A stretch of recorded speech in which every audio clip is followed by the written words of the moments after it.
isa ka rin ba sa napangiti sa video na to? Naku, sinasabi ko sa inyo, day 1 pa lang ito. Kuya! At mas madami ka pang mapapanood pag natapos mo to. Kaya welcome sa aming day 1 here in Thailand.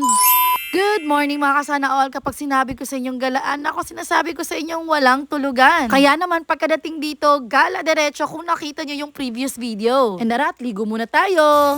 At dahil nga 10 days na yung gala natin, itong 2-in-1 ni Wear Me na yung dala ko. 4 na sabon, 2 variant in 1 pouch. At buy 1 take 1 ito lagi sa TikTok Live. Mas makakalas ka dito kaysa sa paisa-isa na sabon at mas pinabigat pa. Ito naman, new product natin soon. Mas lalo kayong puputi dito. Panoorin nyo ang video kung gaano ako mas pinaputi ng product na to. Dahil sure akong mapapawaw kayo. Plus, kapag ginamit nyo pang lotion na to, perfect combination talaga ito ni Wear Me. At eto na nga tayo, nagpapatulong kay Habi. Hindi rin natin pwedeng kalimutan ng vitamins natin everyday. And of course, mawawala ba ang tinted sunscreen ni Wear Me? Naku, hindi pwede. At sa nakikita nyo, yung sample munang ginamit ko kasi marami pang laman dun. Very lightweight lang to and fresh look ang atake. Next naman, ang aking Barbie lips. Of course, kailangan mukha tayong Barbie. And this one para sa blooming na cheek. New product din. Abang-abang. Opak, sino ka dyan? At hindi makokompleto yung araw ko kapag hindi baon-baon ito. Dadagdagan lang nitong spray kasi dami palang lamok dito. Huy! Opak, ganda-ganda na naman si Madam Sana All nyo. And yes, hindi talaga ako mahilig magsuklay pagbasa ang aking buhok. At bago pa man dumating ang aming van, nakapag-ayos na ako ng buhok. Parang estudyante lang, girl. Tapos nakita ko may isang kasabayan na pala kaming nakaupo. Sa likod na nga sana ako pepesto kaso nakalimutan ko, sumusuka pala ako. Can I sit with you?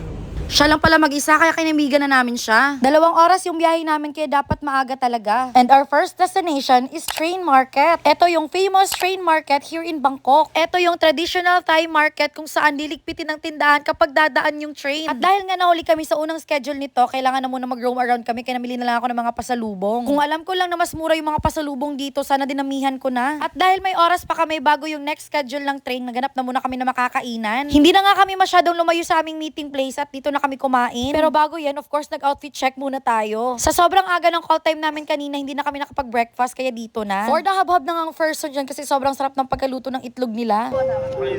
Hindi pa nga kami tapos kumain na nagsilabasan ng mga tao, kaya syempre lumabas na din kami. Kaso bad trip talaga yung nangyari. Pero bago ko i-share kung bakit kami na bad trip, mukhang feel ata ng babae na gusto ko talagang mapapicture dito sa gitna. Kaya sinigurado ko kasi baka masagasaan ako. Yan lang naman na clip ang nakunan pagkadaan ng train. Dahil na full ang phone ni Bobby, tas pagka-swap sa phone ko, eto palang nangyari. At dahil mas importante sa amin na makunan lahat ng memories namin dito, kaya pinagpatuloy pa rin namin yung video. Si Bite King ng Korea nagpa-picture sa akin. Sana all. Sana all. Sana all! Bumalik na nga kami sa aming meeting place at andito yung mga kaibigan kong from South Korea, mga oppa.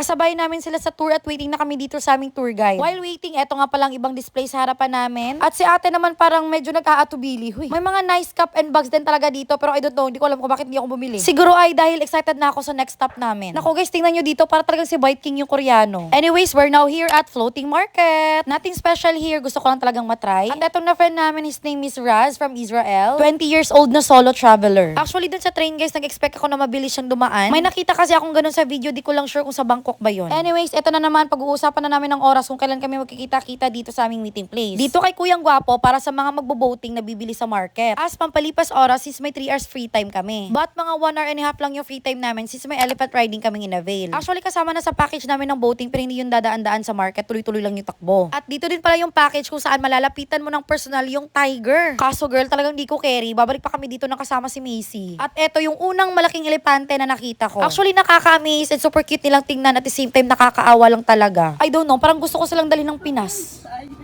Natatawa yung mag-asawa sa akin dito at eto na nga yung elepante. At tingnan mo yung kanyang ilong, nakikipaglaro sa amin, napaka-friendly niya. Hindi na kami masyadong lumapit, baka ma-vacuum pa kami ng ilong niya. Sa buong kasama namin sa van, kami lang yung may ini Bobby. E means exclamado, charis, elepante. Kaya yung ibang kasama namin nag-avail talaga ng floating market kahit na may boating na kami. Kaya sakto lang talaga nakasali ito sa package namin, kundi pareho kami mag-aantay ng 3 hours girl. Kasi dapat sabay talaga kaming uuwi lahat, walang mauuna sa boating. At natawa kami dito kakuya kasi binenta niya kami ng mga accessories. Tapos ang sabi namin, nakabili na kami in English. Tapos yung expression niya girl, parang wedding. Bakit kami maglalay kuya? Kasi kung hindi kami bibili, hindi talaga kami bibili. Alam ko nakita niyo na to sa reels ko pero eto panoorin niyo ulit. Mama ko, maramantag. Hulog na niyo. Sabi ko ka, Bobby, bakit di ka nagpapakita sa video para naman akong kabit nito? At eto na nga, luluso na nga kami sa malaking kanal. Malaki na tong elepante guys, pero itong dinaanan namin hanggang leeg na ng elepante. Mama, ginoko. Mama. Mama ko, ginoko. Ginoko.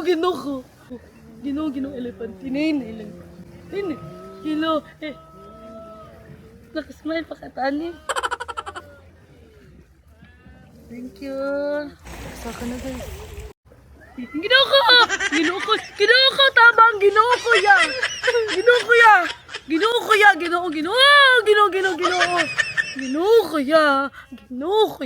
Ya!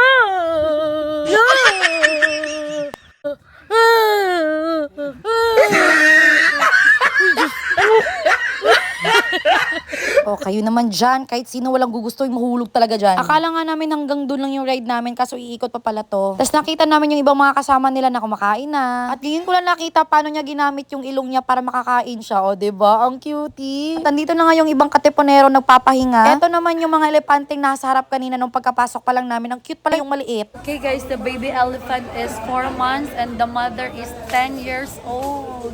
And kailangan niyo pang nakatali kasi pag wala daw tulog, baka magwala. So, yun, kain-kain muna siya and pahinga. Nga naman, sino ba namang hindi magwawala ko lang maayos na pahinga? At bago nga kaming tuluyang umalis dito, talagang sinulit namin lahat ng mga elepante dito. Nagpa-picture muna ako na talagang hawak ko siya. At medyo kabado ako dito. Oh, ano nangyari? But in all fairness, if you want to make yourself comfortable with that elephant, hindi naman siya mga ano talaga. Actually, ang lambing nga niya, pero kung saan napupunta yung uso niya. Baby elephant, ano ba? Nakikiliti ka. And this is a 5-year-old elephant. Ngayon, papaupuin siya ng ating isang katipunero. At masyado akong kinabahan, girl, kasi parang lalagabog na. Lagabog by Skusta, Charis. Oh, mo, why so cute and adorable elephant? Oh, naku. Kung saan na mapupunta na naman yung ilong mo. Ang lambing niya, hinahag niya din ako. Pero talagang umilit pa yung ilong mo, ha? Matapos ang lahat, magpapaalam ka na kaagad. Yung buhok niya kung hawakan parang bagong shave. Ba't di na naman mapapakali yung ilong mo? Cutie, marunong mo po ang kanyang ilong. Babay ka agad? Babay na naman. Halaw siya, sige, pagbibigyan na kita, paalam na aking mahal. Huy. At eto naman si Bobby, hindi rin magpapahuli. Gusto niya ding ipet yung elephant. Ano, sama ka na sa amin? Next time na lang daw, magpapasayo muna siya ng ibang tao. Bye-bye, elephant. After a year at bumalik na nga kami, medyo umit ata ulo ng tour guide kasi na-overtime kami dun. Huy. Yung mga kasabay namin dito ay member ng second van member. Yung kasama talaga namin sa van is nasa kabilang boat. Kaso kami yung napili na pumesto dito since tagdadalawa lang upuan dito. At eto na area guys, feeling ko talaga nasa Pimac kami. Huy, Pimac. At si ate naman sa harapan namin para mag-island hopping lang ah. Gusto ko nga sanang itanong kung ganito ba talaga to since birth. Or sinadya nilang lagyan ng mga tubig-tubig dito. Tubig-tubig. At wag ka kahit dito may speed limit. Going back, so may nakikita kami mga bahay dito na may mga sasakyan, may mga motor. So paano nila pinapandar yun? May area nga ba talaga ditong may lupa na hindi nila kailangan magsakay ng boat? O isasakay talaga nila sa kanilang kanya-kanyang boat? Bakit ba kasi ang bilis ko masalita? Ako naman si Melay Cantiveros, huy. At may pa-effect pa nalalaman dito si Bobby, nag-express siya sa aming DJI. Hindi ko alam kung bakla na ba yung asawa ko, tingnan nyo sa likod, binuview niya yung magjowa. In all fairness, pogi siya. Naku, baka pareho naming bet, dalawa, chismis. Hi guys! So since tapos na yung tour natin na binayaran kaninang umaga at iba na naman for tomorrow. At si Clarice ay mamayang alas 6 pa bakante. So kami na muna ang gagala. 3:48 PM, tuloy na tuloy pa rin ang ating galaan. This time, sariling itinerary na namin to at mga kami sa camera niyang linaw-linaw tang lapad-lapad. O ano na, Madam Sana All, kaya pa ba sa energy natin dyan? Wawal magtulog-tulugan. So ang una namin pupuntahan para sa lakad namin ngayong hapon is yung coffee shop kahit hindi ako mahilig mag-coffee. Namanghalang ako sa idea ng may-ari nito kasi hindi siya very common. And this is located at the second level of One City Center, Patum 1, Bangkok. Para sa mga mahilig mag-matcha at mag-coffee, nako, pasok na pasok kayo dito. Akala ko nga may mga Ellie na dito, Charis. So welcome dito sa Sana Matcha Concept Store, kung saan nagkakape ka na parang nagkikweba. O hindi naman masyadong halata sa aking itsura na masyadong na-amaze. At kunwari may papili-pili pa ako nalalaman dito pero wala naman talaga akong alam sa mga coffee. So sabi ko, ate, yung bestseller nyo na lang. O edi tapos yan kagad yung bill ko, 480 baht. Actually, maliit lang yung area pero pag nag-picture ka, pang Insta talaga. Para sa mga mahilig magpasosyal, for the go na kayo dito. Ako hindi ako mahilig magpasosyal pero alam ko maraming mga taong mahilig sa matcha, mag-coffee. So they might consider this video. Knowing me na ang green lang na kinakain ko ay avocado. At nung nag-CR nga ako, eto kagad yung bumugad sa akin kaya pwede kayo mag-roam around sa loob. Mag-explore pa kayo. Just Just in case mabore kayo, just like us, huy. At ang nangyari, si Bobby na lang umubos ng lahat ng in-order namin, pati yung matcha. Kaya pala sabi ng iba, yung barley para lang matcha. Ngayon ko lang din nalaman. Next stop is famous photo spot kung saan ang background ay Bangkok pero nag-iba na ngayon. Sa video source ko, mas maganda yun kasi parang may pagkaluma-luma style ngayon kasi binago na nila. At dahil gusto ko din ma-experience ang BTS Skytrain, eto yung sinakyan namin papunta sa next naming destination. With the assistance and instructions from Clarice, of course. At kitang-kita nyo naman kung gaano kadisiplinado yung mga tao nagpipilahan at hindi nag-uunahan. Kung gusto mong makatipid, ganito yung sakyan mo. Kung gusto mong makaiwas sa traffic, ganito yung sakyan mo, ganun. At dahil nga bumaba na kami sa station na dapat naming babaan, nagpasis na kami dito sa mga tao sa waiting area kung saan dadaan yung Bolt or Grab sa atin kung magpapabook kami. And they're very hospitable as well. Ayun, tinulungan talaga kami. Eto, ang hindi talaga pwedeng mawala sa listahan. Dito na kami sa may mga lalaking sumasaya. While waiting kay Clarice, pumili na muna kami ng pang-snacks. Eto na nga at magdi-dinner na kami. Medyo maaga nga lang yung punta namin kaya wala pa masyadong tao. At dahil gutom na talaga ako sa sobrang haba ng lakad namin, ang daming ulam ang in-order ko. May crab, may lobster, tom yum again, and fish later. Eto at naspot na nga namin yung trending sa TikTok na lalaki. Bye-bye. Murang gagad-advertise ka ng majigini sa GDC. Siya yung isa sa mga dahilan kung bakit pupunta yung mga tao dito.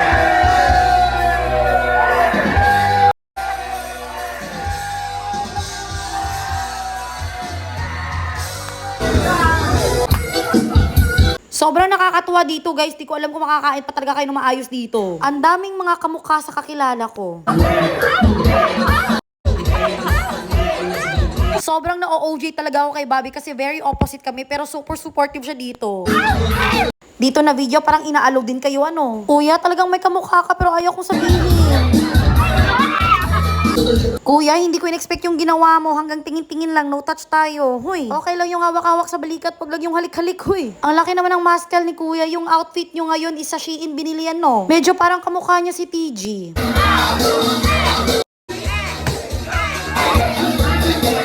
Lumaban ka dyan, Kuya. Pati ako napasabak na. Naaliw ako sa buhok ni Kuya. Parang advertisement lang ng Vaseline, huy.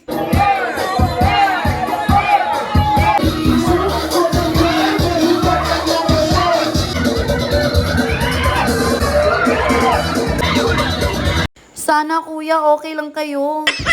Eto, pinakagusto ko, bawat table, tinatanong nila kung tagasan kayo. Tapos iisa-isahin kayo sa pagsayaw gamit ang music ninyo.